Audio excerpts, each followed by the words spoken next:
मैं जानती थी हमेशा से ही, शुरू से, जब से याद शुरू होती है, मेरी कहानी पथरीली मिट्टी में पेड़ की कच्ची शाख से कुरेद बनाई हुई बेरंग तस्वीर सी होगी। वैसे ही मुश्किल, असपष्ट, अस्वीकार्य, मगर कामयाब।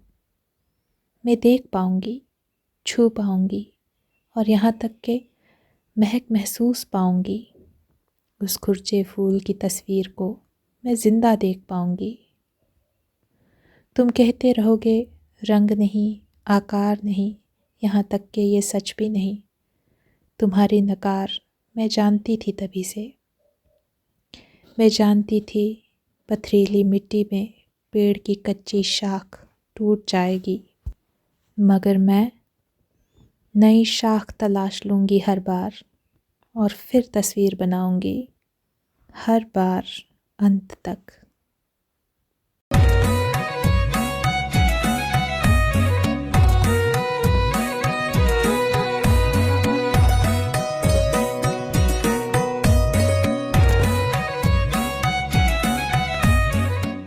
द अनकॉमन पीपल अनकट में इस बार हमारी मेहमान बहुत खास है, कृष्णा टशी पाल्मो, जो थंका आर्टिस्ट हैं और लाहौल स्पीति से हैं। पिछले 20 सालों से थंका पेंटिंग्स कर रही हैं।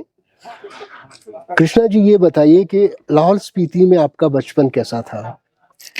जी, तो मैं अपने पेरेंट्स की चौथी बेटी हूँ और हम पूरे 5 बहनें हैं, तो इस नाते मैं चौथे नंबर पे हूँ। और शुरुआत में मैं हेल्दी, मेरा जन्म हुआ था, मुझे कोई दिक्कत नहीं थी, लेकिन 3 महीने होते ही एक बुखार हुआ और फिर ये डिटेक्ट हुआ कि मुझे पोलियो वायरस हो गया है, पोलियो हो गया है। और उसके बाद से जैसे एक बहुत बड़ा धक्का था ये मेरे पेरेंट्स के लिए, क्योंकि जब उन्हें पता चला कि इसका कोई भी इलाज नहीं होता है, तो उन्हें बताया गया कि अब आप इसका चाहे संसार में कहीं भी चले जाए, इसका कोई इलाज नहीं है। तो इसके साथ ही मेरे जीवन का एक अध्याय शुरू हो जाता है। बहुत समय तक जब मैं बहुत छोटी थी तो मुझे पता ही नहीं था कि नॉर्मल क्या चीज़ होता है, तो मुझे लगता था कि मैं भी ठीक हो जाऊंगी। सब लोग ठीक हो जाते हैं, धीरे धीरे करके मैं भी ठीक हो जाऊंगी, ऐसा मुझे एक भ्रम होता था। तो लाहौल में, जैसे कि आप सभी जानते हैं कि ये जीवन बहुत सारी कठिनाइयों से गुजरता है। वहाँ की भौगोलिक परिस्थितियां ऐसी हैं, वहाँ किसान हैं, पेरेंट्स किसान हैं और रात दिन खेतों में ही काम करते हैं। और वहाँ पर कृषि ही सबसे ज्यादा इम्पोर्टेंट चीज होता है, कृषि। तो इसलिए चौथी बेटी और इतने सारे बच्चों के बीच में अलग से कुछ पैम्पर करने का वक्त भी उनके पास नहीं था। तो मेरा जीवन एक अकेलेपन और इस तरह से बीत रहा था। फिर बहुत ही मुश्किल दौर था, क्योंकि वहाँ पर ऐसी स्थितियां नहीं थी कि मुझे टेक केयर अच्छी तरह से किया जाए।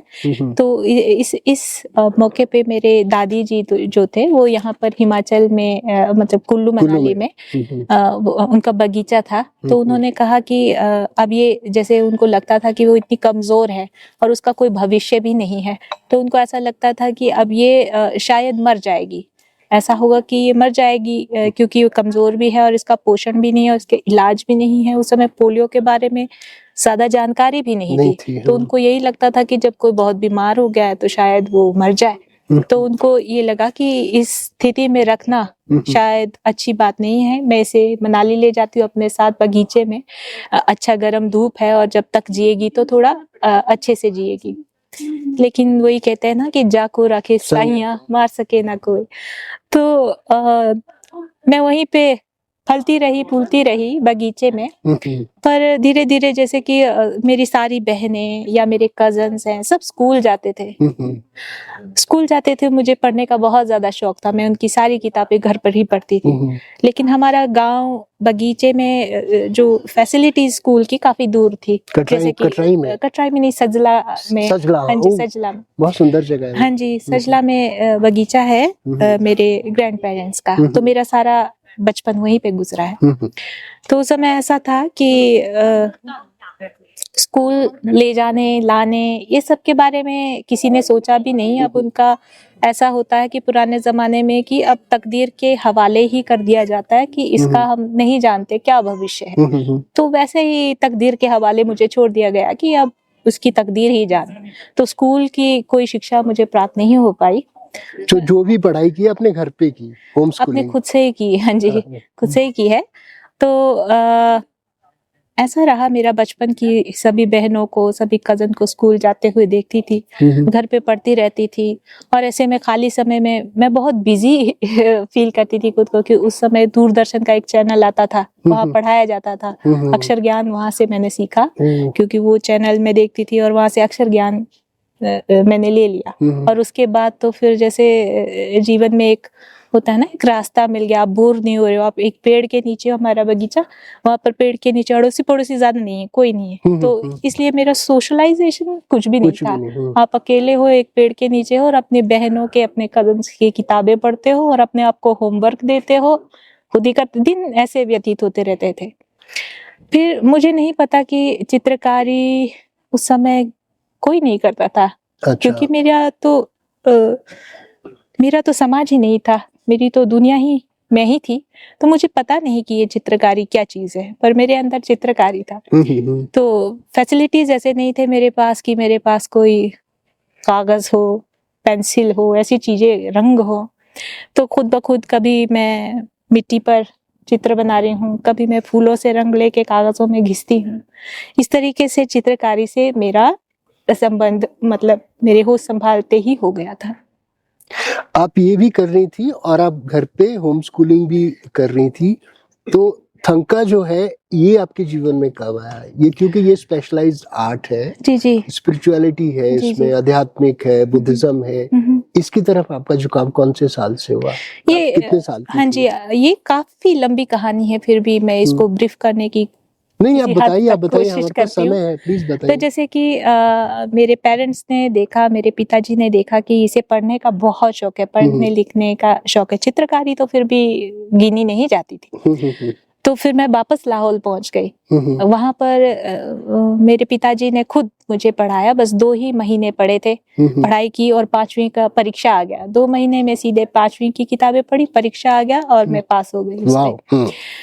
तो उसके बाद फिर उनको, सबको, मेरे फैमिली वालों को थोड़ा ऐसा हुआ कि यार इसमें कुछ बात तो है, ये कुछ करना भी चाहते, पर उन्हें रास्ता नहीं पता था क्या क्या किया जा सकता है इसके साथ। इस तरीके से मैं धीरे धीरे जीवन में, जैसे सभी का रेगुलर जो विकलांग होते हैं, ये सिर्फ मेरी कहानी नहीं है, मुझे लगता है सभी विकलांग जो होते हैं हिमाचल में या किसी भी तरह ऐसे भौगोलिक परिस्थितियों में, उनका जीवन एक ही जैसा जाता है कि आप अपने तकदीर के हवाले होते हो और जो भी आप में है वो धीरे धीरे करके सिकुड़ता जाता है और आपकी जिंदगी इतनी ही रहती है कि आप खा रहे हो, पी रहे हो और छत के नीचे हो, बस उतना काफी है। ज्यादा बड़ी हद आपने कर ली तो कोई हाथ का बुनाई कढ़ाई का काम, आप थोड़ा यूजफुल हो सकते हो घर पे।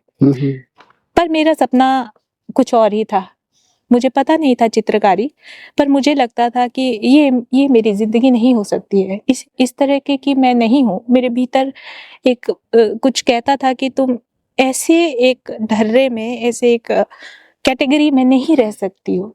तो मैं जिद करती थी कि मुझे भी कुछ बनना है जिंदगी में, पर मुझे पता नहीं क्या। तो इस तरह मैं फिर धर्मशाला, एक विकलांग का स्कूल था, मुझे वहां भेज दिया गया क्योंकि मुझे पढ़ना था। बट वहां की परिस्थितियां बेहद खराब थी। वहां पर मैंने एक अलग ही दुनिया देखी कि किस तरीके से समाज एक पर्टिकुलर तबके को इंसान मानने से भी इनकार कर देता है। लेकिन ये देखते हैं हम कि एक साधारण से जो फिजिकली फिट है, सब चीजें हैं, उसको भी बहुत स्ट्रगल करना पड़ता है। लेकिन हमारे मामले में ऐसा होता है कि आपको मान लिया जाता है सारे कि आप यही डिजर्व कर रहे हो, क्योंकि आपके पास नहीं है कैपेसिटी, तो ऑफ कोर्स आपको इतना काफी है। तो वहां भी बहुत मुश्किल हुई, तो मैंने वो पढ़ाई छोड़ दी वहां पे। कुछ मैं शायद 6 महीने वहां बैठी, वापस घर। तो वापस घर आने के बाद फिर वही कहानी शुरू होती है कि घर में आप यूजफुल होने के लिए क्या करते हो, घर के काम ही करते हैं, बर्तन झाड़ू पोछा, इस तरह के घर के कामों में व्यस्त हो जाते हैं। पर मुझे बहुत दुख, भीतर बहुत ज्यादा दुख होता था कि मेरी जिंदगी ऐसे ही बेकार हो रही है, मैं कुछ नहीं बन पा रही हूँ, बनूं तो बनूं क्या। तो तो मेरे माताजी जैसे नॉर्मल सारी फैमिली में होता है कि आप तुम्हें कुछ करना है तो सिलाई सीखो। तो मुझे सिलाई सीखा, मैंने सिलाई सीखा, पर अच्छा है उससे मुझे बाहर निकलने का मौका मिला, तो मैं बाहर निकल गई और मुझे ये लगता था कि अब मैं सिलाई करूंगी, इसी बहाने से मैं अपनी पेंटिंग की जर्नी स्टार्ट करूंगी। सिलाई करके पैसे आएंगे, मैं उससे ड्राइंग कॉपी, स्केचेस ये खरीदूंगी और इस तरीके से जीवन चलाऊंगी। पर वो भी नहीं हो सकता है, हमें पता है कि उसके लिए भी आपको इंडिपेंडेंटली रहना होगा। कई चीजें, जैसे मैं अकेले तब से ही रहने लगी थी, लाइक मेरे लिए रूम बना दिया गया और फिर मैं पतलीकुल में सिलाई सीखने जाती थी शुरू में। तो वो सब कुछ अकेले हैंडल करना पड़ेगा। आप अपना राशन भी ला रहे हो, हर चीज सेटल कर रहे हो, जा रहे हो दुकान, आ रहे हो, इस तरह का। आप मतलब सेल्फ डिपेंडेंट थी, अपने आप सब कुछ कर रही थी, कौन सी उम्र में? शायद ये तो 17-18 साल, अच्छा। शायद ही अब मैं इतना सारे काम याद खुद कर ही पाती। कर रही थी हाँ अपने जी, लिए, हाँ और जी, अकेले रह भी रही थी। अकेले रह रही थी और अकेले ही सब कुछ संभाल भी रही थी। पर फिर भी तब मुझे वहां से एहसास आता था कि चित्रों के लिए मैं जी पा रही हूँ, लाइक मुझे पेंटिंग है मेरी पहचान। वहां से थोड़ा सा एहसास होता था कि सबसे अच्छा मुझे क्या लगता है, और इस तरीके से मैंने थोड़ा सा तवज्जो देना शुरू किया चित्रकारी की तरफ। उसके बाद फिर जिंदगी वापस मुझे उसी जगह ले आई। कुछ ऐसी परिस्थितियां हुई कि मुझे वहां से हटना पड़ा, और उसके बाद फिर वैसा ही बन गया जीवन। आप बर्तन धो रहे हो, खाना बना रहे हो और परेशान हो रहे हो। रूटीन है, हाँ मंडेन जी, है, जो आप रोज करते हो वही आप कर रहे हो। हाँ जी, वही जो सारी दुनिया कर रही है वैसे ही आप कर रहे हो। आप चाह नहीं सकते, आपको कोई लाने ले जाने की इतनी किसी के पास हिम्मत नहीं सकते, फैसिलिटीज ही नहीं, कहाँ कौन जाएगा। किसान है माँ बाप, खेती करना है, एक अपंग बच्चे को लेकर, वो भी उन्हें भी पता नहीं, जाए तो जाए, कहाँ करे तो करे क्या।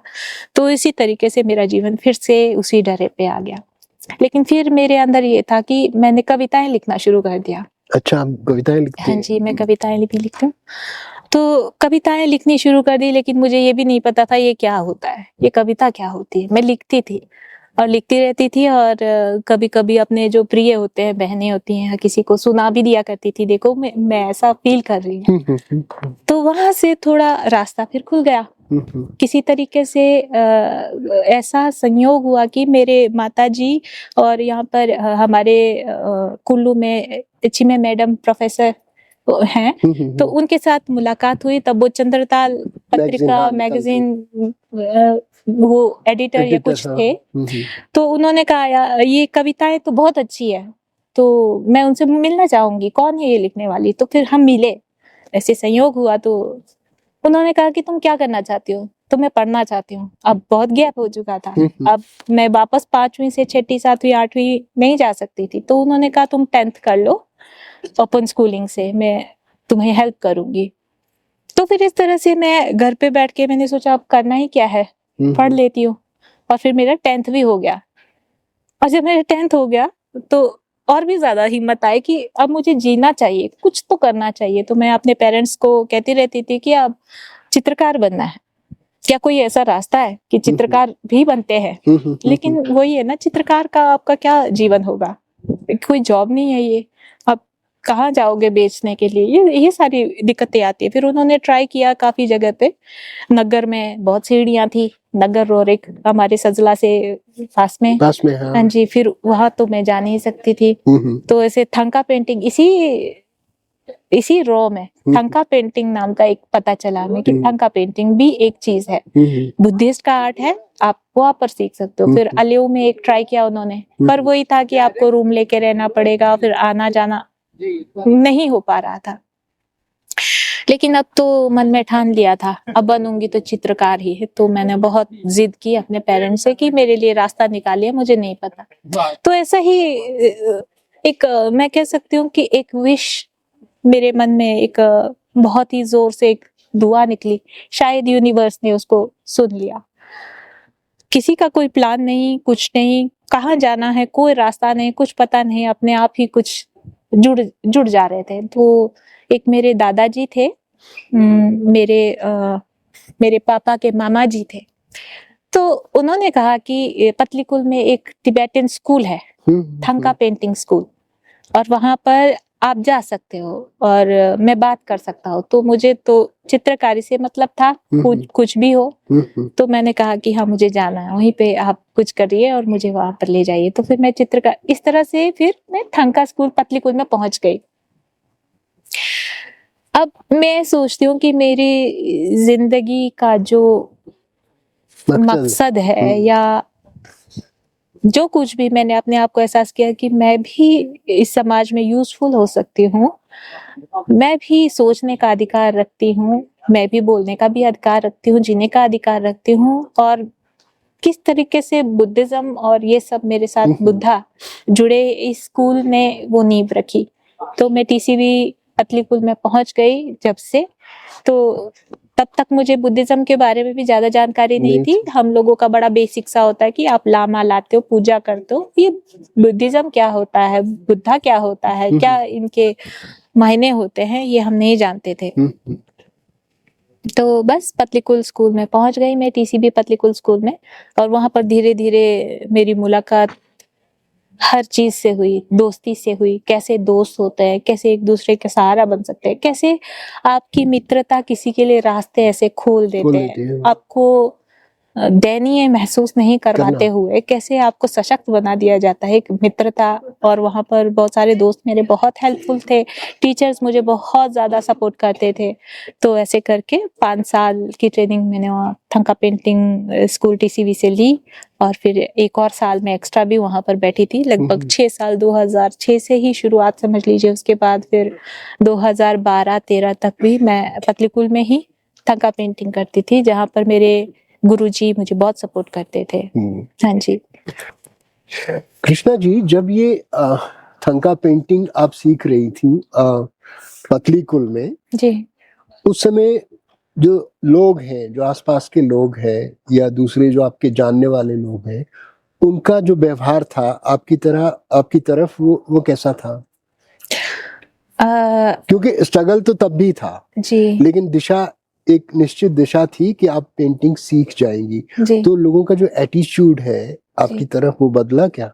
उसमें अपने भी हैं, जो अपने नहीं है वो भी है, वो क्या सोचते थे? जो आप कह रहे स्कूल के बाहर के लोग? हाँ, स्कूल के बाहर। और जब आप सीखने लगी ना जी, पहले तो आप घर पे थी जी, फिर आप एक आर्ट स्कूल में चले गई पतलीकूल में, जी, जी, वहां पे आपने थंका सीखनी शुरू कर दी। जी, और वो 5 साल का कोर्स था जैसे आप कह रही हैं। जी, जी।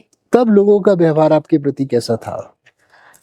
मुझे लगता नहीं कि मैं कभी भी उस समय केंद्र में थी किसी भी व्यवहार के लिए, ना अच्छा ना बुरा। मैं बस अपने रास्ते में जहां मुझे जाना था वहां तक पहुंचा दिया गया था। तो स्कूल में भी अड़चने कम नहीं आई थी, क्योंकि उस समय कुछ ऐसा ऐसी परिस्थितियां थी जहां पर मुझसे ये कहा गया था कि ज्यादा साल तक, 5 साल तक हम आपको शायद अफोर्ड नहीं कर पाएंगे स्कूल में। लेकिन स्कूल के जो प्रशासन थे, मेरे फैमिली की तरफ से ये था कि हम शायद आपको अफोर्ड नहीं कर पाएंगे। और लेकिन स्कूल में जो मेरे प्रिंसिपल सर थे, उन्होंने बहुत ज्यादा एफर्ट किया। मैं उनकी बहुत ही आभारी हूँ। मैंने उनसे कहा कि मेरे जीवन में एक ही उद्देश्य है कि मैं, आप उनका नाम ले सकती हैं, उन्हें अच्छा लगेगा। उनका नाम नोरगेल चेपेल था, सर का नाम, लेट हो गए। बट उन्होंने बहुत ही ज्यादा पर्सनली मेरे लिए, खास तौर पे उस समय, क्योंकि इंडियंस को स्पॉन्सर मिलना मुश्किल था, टिबेटियन का ऑफ कोर्स वो रिफ्यूजी थे तो उनको स्पॉन्सर भी मिलते थे। वो तिब्बतियन थे? हाँ जी, वो तिबेटियन स्कूल था। हाँ। सब कुछ टीसीवी टिबेटियन चिल्ड्रन विलेज उसी के अंडर में था। और थंका के लिए मैं आउटसाइडर थी, इंडियन गर्ल। तो मेरे लिए स्पॉन्सर मिलना थोड़ा मुश्किल था। पर मैंने उनसे गुजारिश की कि सर देखिए ऐसी कंडीशन है, मुझे जाने मत दीजिए यहाँ से। मैं कहीं भी नहीं पहुंची हूँ जीवन में अभी तक भी, और ये एक रास्ता है कि मुझे दिखता है कि यही मेरे लिए सही रास्ता है। एक तो इसके साथ मैं आत्मसात हो रही थी बुद्धा के साथ में, मुझे असली एक धर्म जो बुद्धा के बारे में है वो जानकारी मुझे वहां से मिल रही थी। प्लस मुझे चित्रकारी जो मेरा अपने लिए है वो भी मिल रहा था, और प्लस वो एनवायरनमेंट मिल रहा था जहाँ पर मित्र थे, संग थे, हेल्प करने वाले सारे दोस्त यार थे। तो मैं सोच रही थी कि मुझे यहाँ से जाने मत दीजिए। मैंने उनसे गुजारिश की कि आप कुछ कीजिए इसके लिए। तो उन्होंने बहुत ही अच्छे थे, वो काइंड थे, तो उन्होंने कहा कि मैं कुछ करता हूँ आपके लिए। तो मुझे याद है कि उन्होंने अपने एक मित्र जो कि फ्रांस के, वो मैं उनको अपना गॉड फादर कहती हूँ, ओलिवर, और उनकी वाइफ क्रिस्टीन, तो उनसे रिक्वेस्ट किया कि आप इसे अडॉप्ट कर लीजिए, यहाँ पर स्पॉन्सर कर लीजिए स्कूल में। बट ये था कि उन्होंने बहुत स्पॉन्सर कर चुका था, तो उनका लिमिट भी हो गया था, अभी खत्म हो गया था। तो अभी क्या करें? अभी सर ने कहा अगर वो तुम्हें एक बार देख लें तो शायद हो सकता है उनका दिल पसीजे, देखें कैसे। और ये इंसिडेंट मेरे दिल के बहुत ही करीब और बहुत ही छूता है मुझे, कि उस समय मैं गांव में एक पेड़ के नीचे अकेली रहने वाली लड़की, और अचानक से आकर मुझे कहते हैं कि आप दिखें कैसे। मैं बहुत इंट्रोवर्ट, शाय और बहुत सेंसिटिव लड़की थी, तो मैं तो एक एक्स्ट्रा आदमी से बात नहीं कर पाती थी, अब मैं दिखूं कैसे वहां पे। तो उस समय सभी स्पॉन्सर्स आए हुए थे स्कूल के, और एक शो था, तो मेरे सर ने मुझे बड़े ही प्यार से कहा तुम एक गाना गा। और आप सोच सकते हैं कि क्या मेरी स्थिति रही होगी, अब मरता क्या ना करता वाली सिचुएशन थी। तो मुझे लगता है कि वो गाना अभी तक भी मेरे जीवन में, उस गाने के साथ जो मेरी परिस्थिति थी वो चली आ रही है। आप आगे नहीं आए तो आपको जीने का अधिकार आप खो बैठोगे, लेकिन आगे आने का कोई मेरा मकसद नहीं है, तो अभी क्या किया जाए। तो फिर मैंने एक गाना गाया। कौन सा गाना? तुझसे नाराज नहीं जिंदगी, मैंने ये गाना गाया था। तो ये गाना उनको सच में ही जाने कैसे कुदरत से उन्हें समझ तो नहीं आया, बहुत अच्छा गाना, मेरा पर मैं सामने आई और उनको अच्छा लगा और उन्होंने अपना हृदय परिवर्तन कर दिया। उन्होंने कहा हम इसे स्पॉन्सर करेंगे, तो मैं निश्चिंत हो गई। अभी 5 साल के लिए मुझे गारंटीड हो गया कि मैं यहीं रहने वाली हूँ। तो उसके बाद तो मैं क्या कहूँ, उनके साथ मेरा ऐसा रिश्ता रहा। अभी तो जो क्रिस्टीन है वो नहीं रही, लेकिन ओलिवर के बस उसके बाद से अभी तक भी वो कुछ बीमार नहीं होते, तो लगातार मुझसे इंडिया में मिलने आते रहे। वो मेरे पिता की तरह एक भूमिका निभाते रहे। फाइनेंशियली नहीं कहूंगी, लेकिन इमोशनली उन्होंने मुझे हमेशा सपोर्ट किया कि हाँ तुम कुछ तो कुछ करते रहो। तो बस 2012 के बाद मैं समझती हूँ कि उस तरह की परिस्थितियां हुई कि मैं, अब स्कूल खत्म हो गया, अब आप क्या करोगे इसका, क्योंकि थंका पेंटिंग या पेंटिंग कोई नहीं जानता है कि आपका क्या करियर है इसमें। आपने कर तो लिया, ये एक चैलेंजिंग था कि आपने कर तो लिया, सीख तो लिया, अब ये है क्या चीज, इसे बेचोगी कहाँ, इससे क्या बेनिफिट होगा तुम्हें। ये बहुत ही मुश्किल था कि, और वापस मैं उसी जीवन में नहीं ढलना चाहती थी जहां पर रेगुलर लाइफ आपको खाना मिलता है, रहना मिलता है, और आप चले रहते हैं चुपचाप से वक्त काटते हैं। वो जिंदगी मुझे चाहिए नहीं थी। और इसके अलावा अब चित्रकारी के फील्ड में मेरे घर में तो कोई भी नहीं है, वो कुछ नहीं जानते इसके बारे में कि ये कहाँ क्या किया जाए, तो वो भी हेल्पलेस थे। पर फिर मैंने एक बहुत बड़ा कदम उठाया मेरी तरफ से। मैंने कहा कि मुझे घर से बाहर निकलना पड़ेगा, इंडिपेंडेंट होना ही पड़ेगा। तो कुछ ऐसे संयोग से मोनेस्ट्री वगैरह, अभी तो हम जानते नहीं थे ये क्या होता है पेंटिंग, तो हमें लगता था कि अब बुद्धा धर्म है तो गोम्पा इसके कुछ होते होंगे। तो हमने मनाली मोनेस्ट्री में बात की, क्या आप लोग इस पे कुछ कर सकते हो, लाइक मुझे काम मिल सकता है, या मैं कुछ नहीं पता हमें तो ऐसे। तो उन्होंने कहा आप आ जाइए, उन्हें भी पता नहीं है क्या करना, बस यूं ही कह दिया कि आ जाइए। तो फिर बहुत ही कंफ्यूजन भरा दौर था, लेकिन मैंने कहा कि मेरे पेरेंट्स को मुझे जाना होगा। अच्छी बात ये थी कि मेरे पेरेंट्स को भले ही समझ नहीं थी इसके लिए क्या किया जाए, पर ये उनका सपोर्ट था कि वो कभी हस्तक्षेप नहीं करते थे कि ये नहीं करना है। तो स्वतंत्र थे, आपने क्या करना है वो आप कीजिए, क्योंकि हमें नहीं पता क्या करना है, तो नहीं करो वाली बात वहां पर नहीं थी। तो मैं 2013 से ही कंप्लीटली इंडिपेंडेंट हो गई अपना। मैं मनाली में रूम लेकर बैठी, और वहां पर गोम्पा का हालांकि कोई कुछ रिजल्ट नहीं, कुछ भी नहीं था, क्योंकि कोई होता ही नहीं। तो अभी क्या करें, तो सभी चित्रकारों का एक ही कहना था कि चित्रकारी मुझे नहीं पाल सकता तो चित्रकारी नहीं करेंगे।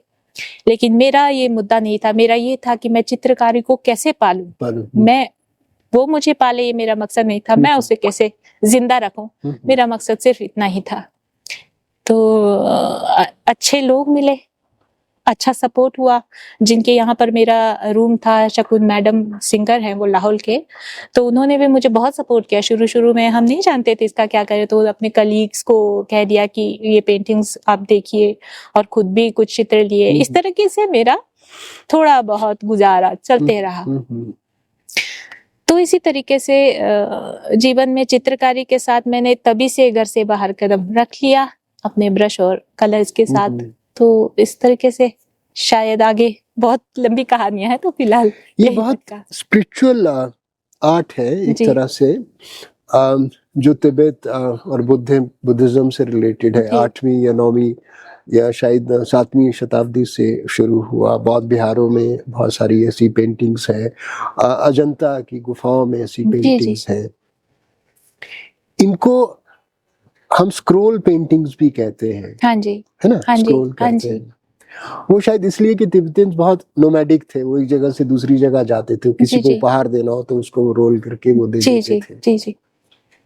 आपने जब तंखा पेंटिंग आपने कमर्शियली बनाना शुरू किया, तो जो आपके थीम्स थे उनमें क्या चीज मुख्य रही उस टाइम, जब आप उस टाइम आपने ये बनाई? और आपको क्योंकि वो लोगों को दिखानी भी थी, और हो सकता था कि उसके ग्राहक भी हों कि वो खरीदे भी, तो आपने क्या क्या चीजें ध्यान में रखी और आपके थीम्स क्या होते थे? जी, तो सबसे पहले तो लोकल लेवल पे जो मैं कहूँगी कुल्लू मनाली में 0% कह सकते हैं आप, लोगों को नहीं पता है इसको क्या है ये थंका पेंटिंग, और ना ही कुल्लू मनाली में इसके खरीदार हैं, क्योंकि जितना समय इसको लग जाता है, जितना हाँ, ये बहुत टाइम एक्सपेंसेस इस पे कंज्यूमिंग चले होता है। जाता हाँ। है, उतना वो अफोर्ड नहीं कर पाते हैं। हम्म, तो वो तो यहाँ पर तो बिल्कुल ही निराशावादी है ये जगह थंका के लिए उस समय भी। तो बस मेरा थीम ये था कि मुझे तो बनाना है, उसको बेचने के बारे में मैं कुछ नहीं जानती थी। सौभाग्य से मेरे गुरुजी जीवित थे, जो टिबेटन स्कूल के टीचर थे, दोरजे सर। वो जीवित थे और वो मुझे कमीशन वर्क देते थे, जैसे बुद्धा बनाओ। तो उनके टीसीबी के स्कूलों में जो कमीशन वर्क आते थे, उसमें से मुझे भी पार्टिसिपेट कर एक्स स्टूडेंट के हिसाब से। तो इस तरीके से मेरा काम चलता था कि वहां से कमीशन वर्क आएगा सर के द्वारा, और उससे मेरा थोड़ा सा जो रोजमर्रा की जो जरूरत है, हाँ, खर्चा रूम का चल किराया जाएगा। वगैरह, ऐसा खाना पीना, उससे निकल आता था।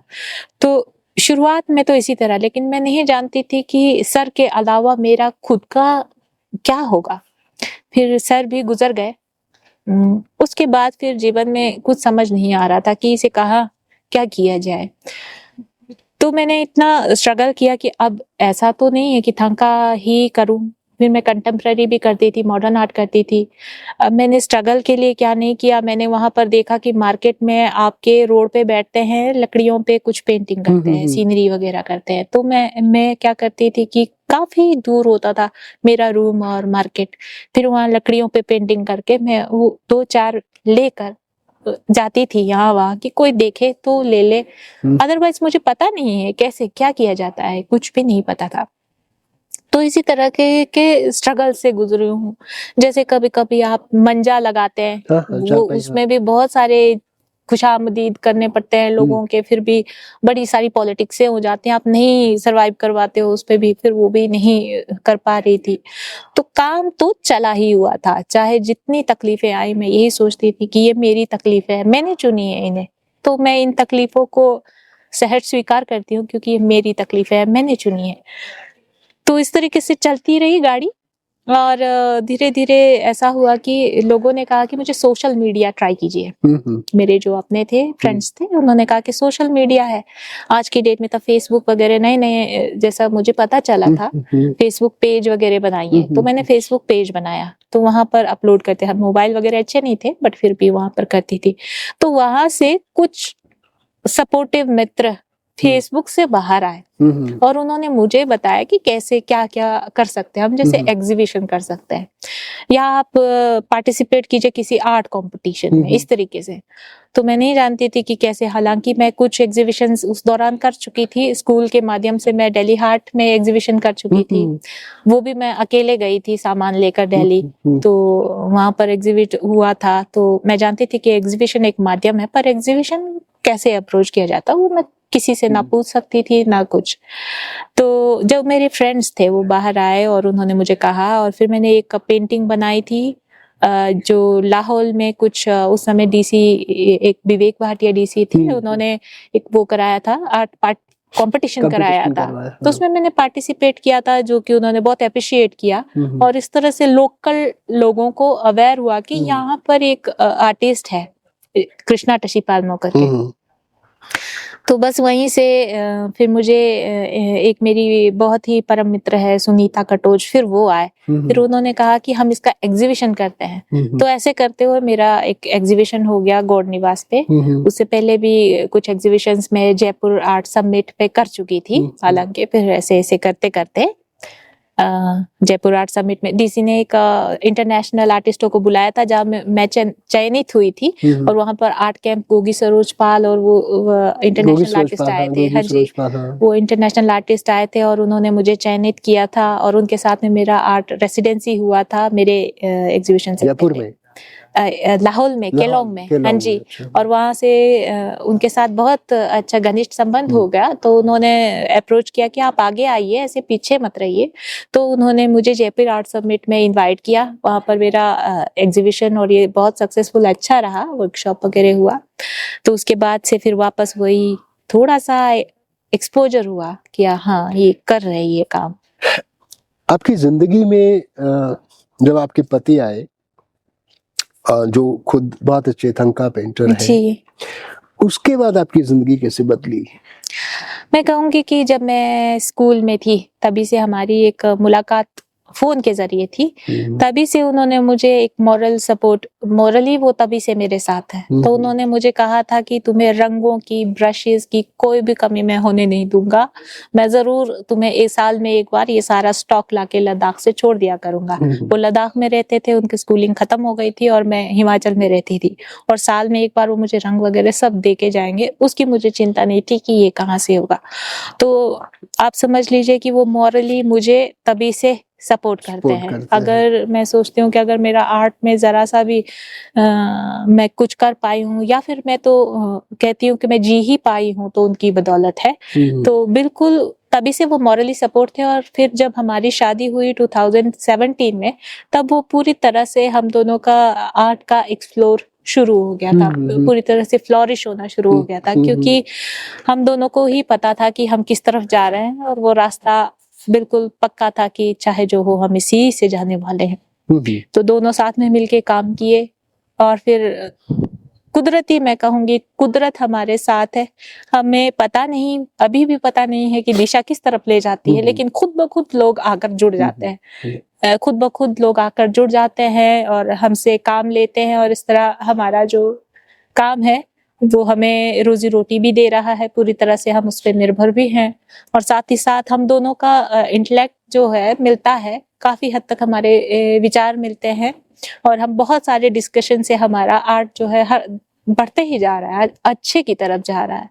हम समझ पा रहे हैं कि असल में ये है क्या, ये कला जो हम जिंदा रखना चाहते हैं, या जिससे हम जीवित हैं, उसके बारे में हम बहुत बात करते हैं। तो मुझे लगता है कि मेरे हस्बैंड के आने के बाद ही मुझे इतनी हिम्मत है कि आज मैं खुल के बात भी कर सकती हूँ, आगे भविष्य को देख भी सकती हूँ, और निश्चिंतता फील होता है। आज भूटान में, तिब्बत में, नेपाल में, भारत में थंका बहुत प्रसिद्ध है, फेमस जी, है। जी, जी। इनमें जो आप रंग इस्तेमाल करती हैं वो ज्यादातर नेचुरल प्राकृतिक रंग होते हैं। जी, हाँ जी। और कभी-कभी सोने का इस्तेमाल भी होता है, गोल्ड कलर्स का। जी। तो रंगों के बारे में थोड़ा बता दीजिए। रंगों का नेचर कलर से नेचर पिगमेंट्स होते हैं, उनका ही इस्तेमाल किया जाता है। महीन नेचर हेयर ब्रशेस का इस्तेमाल किया जाता है, और इसको करने का प्रोसेस जो शुरू से ही मेहनत वाला होता है, जैसे कि आप कैनवस खुद ब खुद सिलाते हैं, उसे प्रिपेयर करते हैं, वही एक कैनवस बनाना ही उसका एक अपने आप में एक बहुत डीप कला है। उसके बाद उस पे ड्राइंग्स करते हैं। ड्राइंग्स थंका पेंटिंग का स्पेशल ये होता है कि आप ट्रेडिशनल तरीके से करते हैं और उसके मेजरमेंट्स हर एक चीज के, जैसे आंखों की पुतलियों का भी एक मेजरमेंट होगा, उसे भी आप मिस नहीं कर सकते हैं। वो परफेक्ट मेजरमेंट्स के भीतर होना।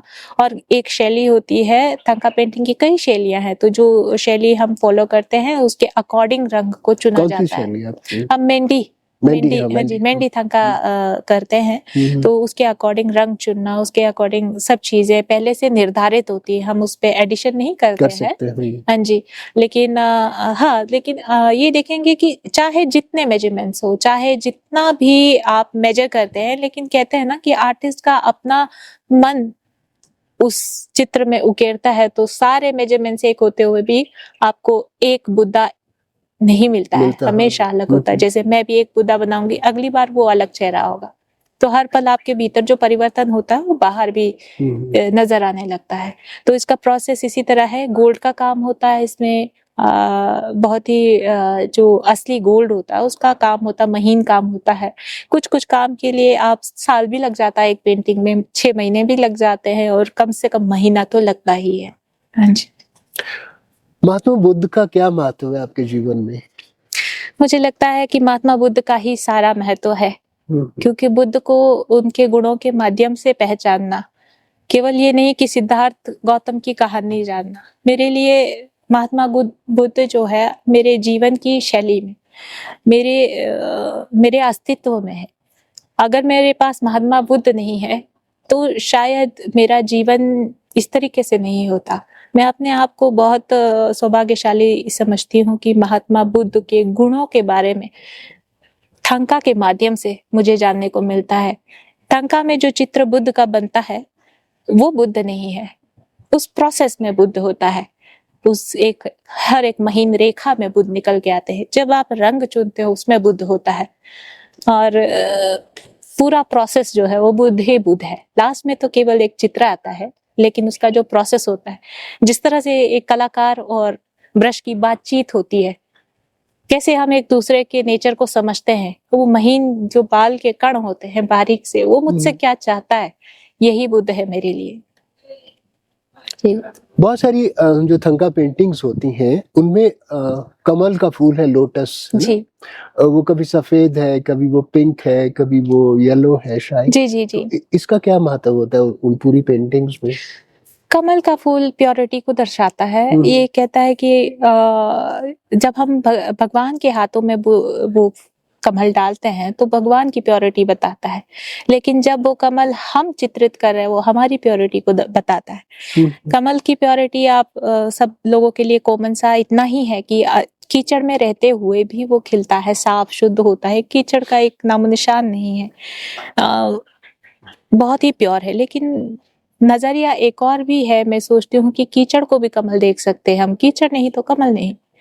तो कीचड़ होते हुए भी उसमें कमल की उत्पत्ति की संभावना देखना, ये मेरे लिए बहुत मायने रखता है। और जब हम चित्र बनाते हैं, कमल की चित्र बना रहे होते हैं, तो अपने भीतर अगर हम कीचड़ भी है तो उसमें कमल की संभावना हम वहाँ चित्रित करते हैं। और जब चित्र बनकर सामने आता है, जैसे ग्रीन तारा के हाथ में ब्लू कलर का लोटस होता है, तो वो तारा देवी की प्रकृति को समझाता है। जैसे ब्लू कलर आपको चांदनी की याद दिलाता है, चांदनी की रोशनी की याद दिलाता है, कितना सोबर सॉफ्ट छाया है वो। तो इस तरीके से उनकी प्रकृति इस तरीके से है, कैसी शुद्ध है, कैसी सोबर है। इसी तरह हर कमल का यही निकल के आता है, पर ये अपना अपना नजरिया है कि किस तरीके से आप कमल को अपने अंदर उगाते हैं और फिर उसको बाहर चित्रित करते हैं। हाँ जी। National gallery of modern art Delhi में आपकी एक प्रदर्शनी हुई। आप अंतर्राष्ट्रीय स्तर की आर्टिस्ट हैं। हांगकांग में भी आप एक प्रदर्शनी हुई। National gallery of modern art Delhi की जो आपकी प्रदर्शनी है उसके बारे में कुछ बताइए, और उसका जो रिस्पांस था लोगों का उसके बारे में कुछ बताइए। जी, तो जैसा कि मैंने कहा है कि प्रकृति खुद ब खुद ढूंढते हुए आ रही है मेरी तरफ, और मैं बैठी हुई हूँ, बस उसे स्वीकार कर रही हूँ। वैसे ही मेरे जो हस्बैंड है तेंजिन जी लद्दाख में लद्दाख मीडिया आर्ट्स में पेंटिंग करते थे। अच्छा, लामो ये शॉर्ट फॉर्म है। हाँ जी, लामो लद्दाख शॉर्ट आर्ट है। हाँ मीडिया। जी, हाँ जी। वहाँ पर एक स्टेशन है आर्ट का, वहाँ पर काम करते थे। तो वहाँ की जो क्यूरेटर हैं मोनिशा जी, तो तेंजिन जी को जानते थे, वो आर्टिस्ट है, वो उनको बहुत अप्रिशिएट करते थे और हमारे किसी मित्र के माध्यम से वो मुझे भी जानने लगे और कोइंसिडेंस की वो हम दोनों को जानते थे। तो मैंने भी अपने काम उन्हें दिखाया जिन्हें उन्होंने बहुत सराहा और मेरे को मैंने अपनी जिंदगी की कहानी बनाई थी, लाइफ स्टोरी पेंटिंग सीरीज बनाई थी जी। तो वो चाहते थे कि मैं इसे कंप्लीट करूं और लामो उसे प्रेजेंट करें, तो ये प्रोसेस चला हुआ था। इन बिटवीन वहां पर national gallery of modern art में लामो के थ्रू हम दोनों ही वहां पर पहुंचे थे, national gallery of modern art में। वहां पर हमारी पेंटिंग्स लगी थी और बहुत ज्यादा अप्रिशिएट हुई। और वहां पर जो गेस्ट आए थे उन्होंने स्पेशली तारा देवी जो बनाई थी थंका पेंटिंग, उसकी बहुत ज्यादा तारीफ की। उसमें मैं क्या कहूँ अपने मुंह से, तो बहुत अच्छा था वो, तो जिस वजह से मैंने उसे सेल भी नहीं किया क्योंकि उसमें कुछ ब्लेसिंग्स आ गई थी, सबकी तारीफों की ब्लेसिंग्स। तो बहुत अच्छा रहा वो एक्सपीरियंस। तो इसी तरीके से हम वहां पर एग्जीबिशन कर पाए। जैसे आप लामो कह रही है ना, वैसे एनजीएमए को national gallery of modern art को एनजीएमए कहते हैं। जी जी जी। और हांगकांग की जो प्रदर्शनी है आपकी, उसके बारे में? हाँ क्योंकि जी। वो पहला अंतर्राष्ट्रीय प्रयास होगा आपका शायद। जी जी जी। तो इसी तरह सोशल मीडिया ने मेरी बहुत मदद की है। सोशल मीडिया के थ्रू लोगों ने मेरे काम को देखा और मुझसे अप्रोच किया। ऐसे ही 2019 में मी मेराकी के जो फाउंडर है योशा गुप्ता जी ने मेरे कुछ कामों में अप्रोच किया मुझे कि आपके काम अच्छे हैं, और फिर उन्होंने मुझे कहा कि आप हांगकांग आ जाइए, यहाँ पर एग्जीबिशन करेंगे। तो मुझे उस समय तो यकीन नहीं होता था कि मैं विदेश कैसे, मतलब कैसे जा पाऊंगी, पासपोर्ट वीजा ये सारी चीजें बड़ी कॉम्प्लिकेटेड थी। प्लस आप पड़ोस में जाने की नहीं सोचते, फिर आप विदेश में कैसे जाओगे, अकेले जाओगे, क्या करोगे, कैसे करोगे। बट ये था कि सारी चीजें बन गई, कुछ मित्र फिर से जुड़ गए, जाने कहाँ से सोशल मीडिया से आ जाते हैं और जिंदगी को निकाल देते हैं। ऐसे ही एक मेरी मित्र स्नेह मार्जरा, उन्होंने कहा कि मैं आऊंगी आपकी साथी बनकर, वहां पर ले जाएंगे आपको, कोई दिक्कत नहीं। तो इस तरीके से सब कुछ अपने आप बनते बनते हांगकांग में मेरी प्रदर्शनी हुई, जिसमें मैथिली ठाकुर भी थे और बहुत सारे सेलिब्रिटीज के साथ में काम किया। तो वहां पर मेरा एग्जीबिशन इस तरीके से पूरा हुआ, इंटरनेशनल एग्जीबिशन था वो। हाँ जी। तो जो अंतर्राष्ट्रीय स्तर पे थंका बनाते हैं जो आर्टिस्ट हैं जी, आपके फेवरेट कौन से आर्टिस्ट हैं और कौन से कंट्री से हैं वो? ये कहना थोड़ा मुश्किल होगा मेरे लिए, क्योंकि थंका में वैसे तो थंका आर्टिस्ट को क्योंकि थंका कॉमन नहीं है, हाँ जी, मुश्किल आर्ट हाँ है, जी। तो ऐसा कोई फेवरेट तो मुझे नजर नहीं आता है अभी तक। मुझे लगता है कि थंका एक ऐसा प्रोसेस है जहाँ का आप जितना सीखते हो उतना कम हो जाते हो। तो पहले तो मैं अपने आप को उस दिशा में रखती नहीं हूँ, मैं सोचती हूँ कि मैं इसे अभी भी सीख ही रही हूँ, मुझे इसके बारे में कुछ नहीं पता है। और इसकी एक दिशा में एक चित्रकार के प्रसिद्ध चित्रकार तक नहीं देखती हूँ, मैं इसकी दिशा देखती हूँ अपने आत्म ग्रोथ की। जो मेरे भीतर ग्रोथ होगा वो बाहर होगा, होगा तो होगा। तो किसी और की तपस्या और मेरी तपस्या मैं नहीं देख सकती कि उसकी तपस्या कितनी अच्छी होगी। तो इस तरीके से मैं नहीं देख पा रही हूँ कि क्या अच्छा माना जाए। ऐसी कुछ पेंटिंग्स हैं जिनके बारे में आप बात करना चाहती हैं, जो आप अभी कर रही हैं, बना रही हैं? आपके स्टूडियो में एक पेंटिंग आप बना रही थी, उसके बारे में बता दीजिए कुछ। तो बेसिकली वो पेंटिंग कंटेम्प्ररी आर्ट है और मैं और मेरे हस्बैंड कोलैबोरेशन में उस पे काम करते हैं।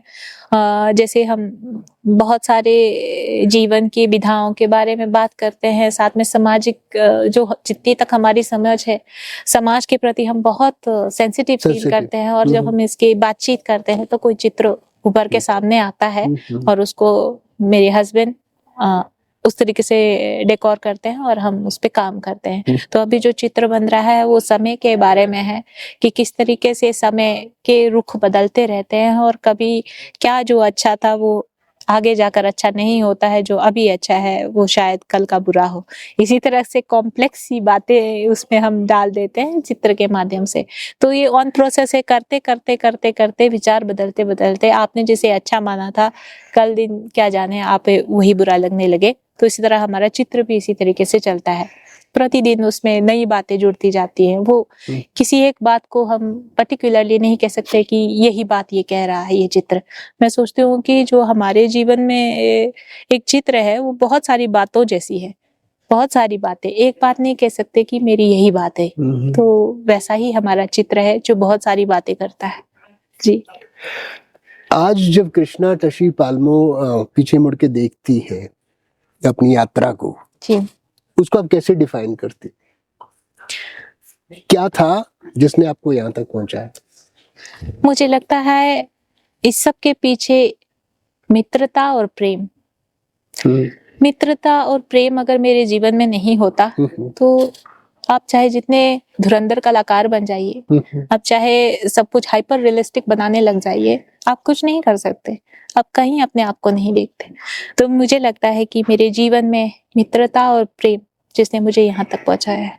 जी। आप जो आज की पीढ़ी है या युवा बच्चे हैं जो सीखना चाहते हैं थंका पेंटिंग्स, उनके लिए आप क्या कहना चाहते हैं और कौन सी उम्र से आपको थंका सीखना चाहिए?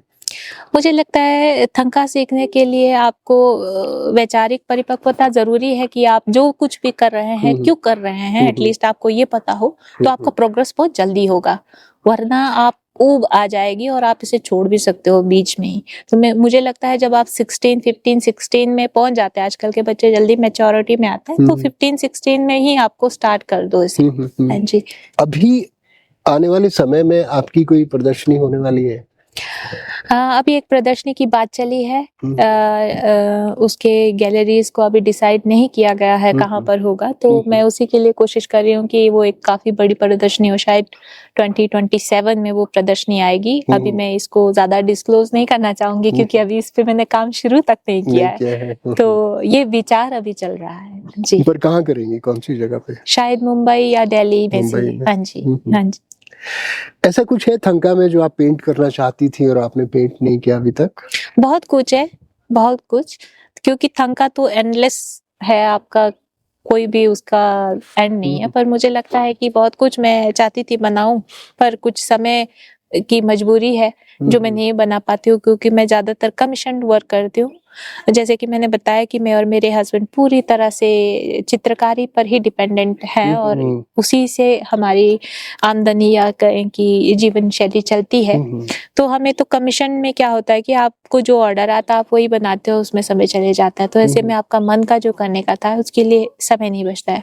तो ऐसी में उम्मीद ही कह सकते हैं कर सकती हूँ कि एक दिन ऐसा हो कि मैं निश्चिंत हूँ और अपने मन का जो मैं चाहती हूँ वो कर पाऊँ। कृष्णा टशी पाल्मो अगर थंका आर्टिस्ट नहीं होती तो क्या होती? इमेजिन करना बहुत मुश्किल है। मुझे लगता है शायद मैं होती ही नहीं, क्योंकि जीवन में कुछ ऐसे भी दौर आए जहाँ पर बहुत ही मायूस हो जाते हैं तो आपको जीवन ही अच्छा नहीं लगता।